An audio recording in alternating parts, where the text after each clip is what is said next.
সেই ষড়যন্ত্ৰ বাধা দিব লাগিব। এই ষড়যন্ত্ৰ আমি বাধা দিব লাগিব আৰু সেইকাৰণে আমি অসমৰ সকলো ৰাজনৈতিক দল একলগ হৈছোঁ।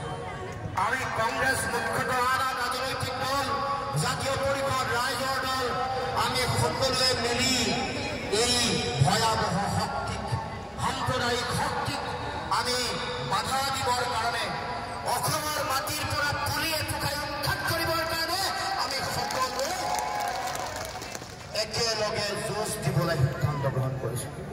আপোনালোকে সকলোৱে জানে যে একতাত শক্তি থাকে, একতাত শক্তি থাকে আৰু সেইকাৰণে মই কংগ্ৰেছ দলৰ নহ'লেও বিধায়কগৰাকীয়ে কৈছে মই জাতীয় পৰিষদৰ সভাপতি, বিৰোধী ঐক্য মঞ্চৰ সাধাৰণ সম্পাদক হিচাপে আৰু ভাৰতবৰ্ষৰ ভৱিষ্যত, অসমৰ ভৱিষ্যত সুৰক্ষিত কৰিবৰ কাৰণে আমি একেলগে যিখন সংগ্ৰাম কৰিছোঁ সেই সংগ্ৰামত চামিল হৈ ৰকিবুল হুছেইন ডাঙৰীয়াৰ হকে ভোট বিচাৰি আপোনালোকৰ ওচৰলৈ আহিছোঁ।